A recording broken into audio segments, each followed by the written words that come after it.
So for starters, let me just give you guys a little bit of the recap. For the last couple of years, I've been seeing a lot more of my former colleagues or also other different marketing professionals start really, posting their stories on LinkedIn about being laid off under circumstances that are less than ideal. A lot of them are struggling to find new work, and it really makes me start to wonder, what is the longevity for a career for marketing professionals, and what is the trajectory supposed to look like? You see a lot of these people, if you look at their LinkedIn profiles, in some cases they've been laid off 2-3 times in a span, of less than a year or 2 years, right? And that definitely can't be good for their career, for their mental health, and all that stuff. And my heart goes out to them with a lot of empathy, right?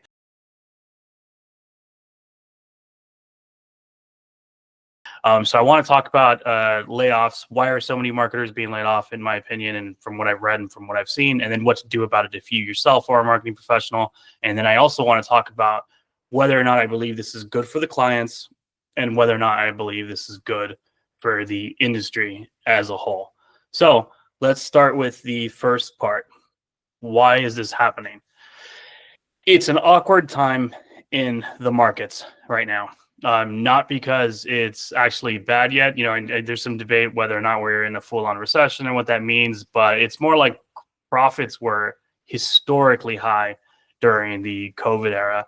Not only did the COVID era have record profits, but it also had huge increases in digital marketing performance across all the different metrics and the different tactics. A lot of that was fed by the fact that so many people were now home more often and they were online more often, and you could really see these digital numbers when you did a year-over-year comparison.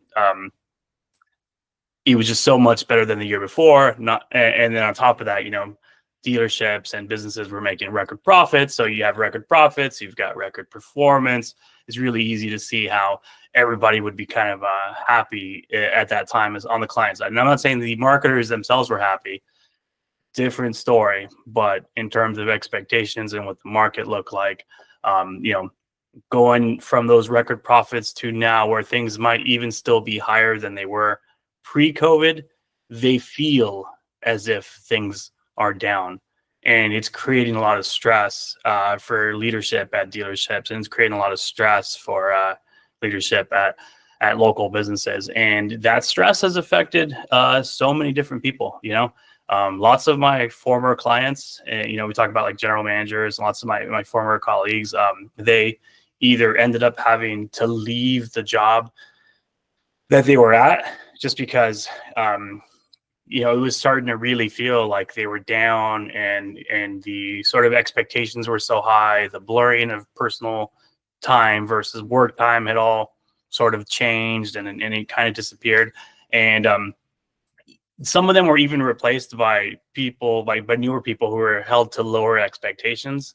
But it didn't matter. There was just sort of a weird dynamic that created this sort of double standard where if you were the person that was in charge during these higher level of profits, of these record profits and these higher level of performance, and you were no longer able to deliver that rare time, then you were pushed out to new pastures. And whether that be because you read the writing on the wall or because you as the client, you were just so done and burnt out with the stress, or you weren't given the opportunity. It was the performance review came, and they decided it was time to make a change, and somebody else was brought in. So that happened to the clients. The clients felt that stress, and because the clients are feeling that kind of stress now, and we're in this kind of weird environment, sort of stress rolls downhill, right?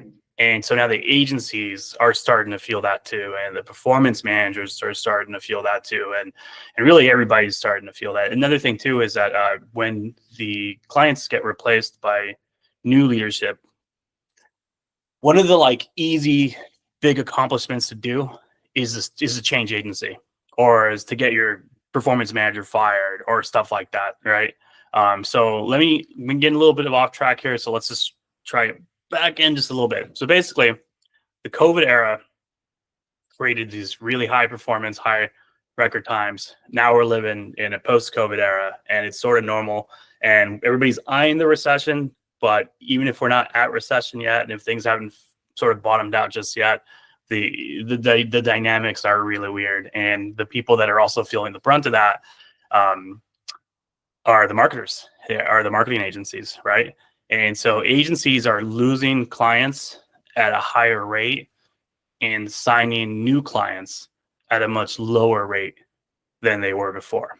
And the way that the agencies are responding is by increasing the workloads of the staff that they have there, laying off employees, and increasingly, in my opinion, churning out AI slop and sort of templated work while rebranding that as cutting edge or technology driven. And if you've worked at an agency, leave a comment really quick and let me know if this sounds familiar, or let me know if there's something that you think that I'm missing, right? But scroll down a little bit. Actually, one thing I'm noticing looking at my notes that I missed, part of this awkward market, nobody's actually calling it a recession, but like I mentioned, we're certainly post COVID boom. But there's also a new stress of not necessarily knowing how to plan for the future because the markets are so unstable. And then, now we're also entering into the sort of threat, tariff threat era. And, you know, publicly, everybody's showing as much confidence as possible. And the truth is, we will all be as resilient as we were before, because if you're in the automotive industry or if you're in the agency industry, things are tumultuous. But now there's also a little bit of like not having something to point at where you can say this is why we're not doing certain things, but also having a little bit of uncertainty ahead of you, right? So the next question: is all this good for the clients? Are the marketing layoffs good for the clients? Are the are the marketing is the marketing layoffs good for the clients? And my belief is no. My belief is that the clients are suffering. I always say it's not enough for a certain marketing agency to be, let's say, even the best in the world. They have to also apply their best towards your business, towards your dealership, towards your marketing campaigns. And sadly, I think that some of the best people in the world, they just don't have that kind of attention span.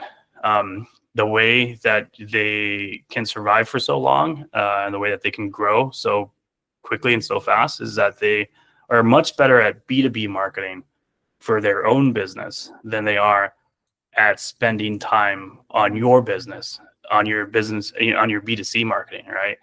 Many of the longest agency careers are the ones who excel at doing as little as possible for individual clients, but are great at self-promotion. They're great at shortcuts. They're great at templated work. They're great at sort of dealing with a big roster on a population level, and also burning out their coworkers or their peers.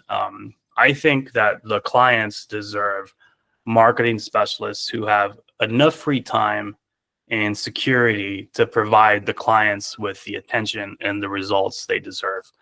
Like, I don't want to get to psychology major 101, but when you think of Maslow's hierarchy of needs, you need certain other lower levels to be taken care of. You need marketers to feel secure, and you need marketers to also have free time, because the best data analysis, the best marketing campaigns, the best creativity, it all happens in that enlightenment top of the pyramid, right? And I think that with the way that the markets are, the way that the layoffs are, the way that the increased burnouts are happening, and the way that things are just kind of very tumultuous, marketing professionals aren't necessarily in a place where they get to really think about how can I sit down and how can I be creative and how can I create my best and most cost effective and highest ROI work on behalf of my clients. I think that we should have an industry that rewards marketers for their longevity, experience, results. But the industry seems to be set currently on a burnout and churn out model, where talented marketers are replaced with people who will work for cheap, or are replaced with somebody who's just younger and who maybe might know TikTok or something, right? So this leads probably to our most important part: is what can marketers do to protect themselves in this era of layoffs? Well, For starters, I think you have to have a skill set strategy, and your skill set strategy should be at least 3 layers deep. So you can't just be good at theory. You can't just be good at customer service or good at admin. I think you have to pick at least 2 skills and at least one industry and know everything about it. Right. So I'm going to make up a hypothetical. You can't just be client facing. You should be client facing plus really good at Google Ads. Now, you can't just be client facing and really good at Google Ads. You have to be really good at an industry as well and know everything about it. So let's just say you're client facing, you're really good at Google Ads, and you're really good at dealership marketing. And you got to be at least 3 levels deep, is what I believe. I believe as a marketing professional, you have to stay up to date. You have to stay up to date on the marketing tools and tactics and weapons that are available at your disposal. I believe you have to stay up to date on your industry, and I think you have to stay up to date on the economy as a whole. Personally, I try to stay up to date with all of those things, and I go down rabbit holes that I don't necessarily need to. So, for example, I don't currently have a liquor store client or an alcoholic beverage client, but I spent a lot of time reading about that industry simply because when I was growing up, I had a lot of friends who, we would all daydream about working in breweries and stuff like that. And another reason too is just because certain industries, when you learn about them, they are indicators of the economy as a whole. So another example is, I work more in dealership marketing. We're New England dealership marketing, but I also pay attention to what's going on the restaurant level, and I also pay attention to what's going on in certain shopping levels because it gives us an idea as to what we can expect on the dealership level as well too. Okay, more on the work-related side, but like your actual at work, if you're a marketing professional, I believe you should keep a quarterly checklist. And this quarterly checklist should have items for you to be reflective upon your current position and your current career. So, for example, are you happy at work? Are you growing at work? Are you being valued at work? Are you at risk? Is your resume current? Is your skill set current? Et cetera, et cetera. I'm not going to invent the checklist for you. I'm not going to share a checklist that I would use, but I would advise, I think that in general, it's a good practice for you to have one. Another big one is I think you should keep notes, and I think marketing professionals should create case studies of the work that they are doing and the projects that they are completing. Even if it's stuff that you can't share publicly, you should be using this to help you assess how much effect you're truly having as a marketer and where you can improve. And it would also help you land your next job as well too. If you cannot create case studies, then you should ask yourself, what is the skill that you're truly optimizing? Are you perhaps a glorified taskmaster? Are you a customer rep? Are you an admin? And these aren't insults, and these aren't questions. These ones aren't answers for you to leave in the comments, but I think these are things for you to really be thinking about. Because as marketing professionals, we're not necessarily allowed to stay stagnant. We have to change because the customers who buy from our clients change, our clients change, and unfortunately, there's a lot more tumultuousness in the industry for marketers in our career, right? Another thing too, have your resume current. You should be looking at your resume periodically because if your resume doesn't look good, then you're not going to get a good job. But if you look at your resume before you need it, then you can do it when you're not so stressed out. And you can also start to imagine the kinds of things that you wish you had on your resume that would help you at your next job. And you can see if these are certifications that you can get now, or if these are skills that you can get now. I believe you should also be working on your portfolio.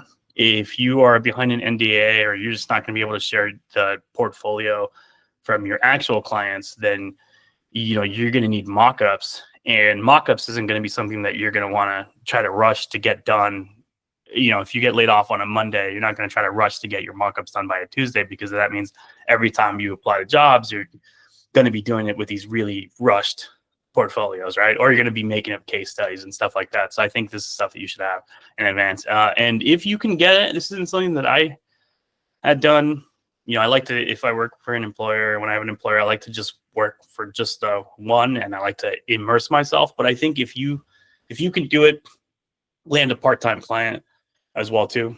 It would help you see what your life is like while you're freelancing. But also, I think that if you got laid off, then you'd be able to hit the ground running a lot quicker if you already had a part-time client. And I say that because someone that I know who was recently laid off, she had part-time clients, and I believe that helped her hit the ground running a lot quicker than it could have otherwise.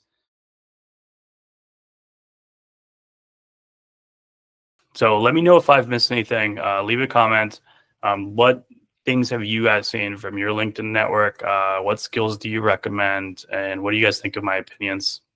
Thank you.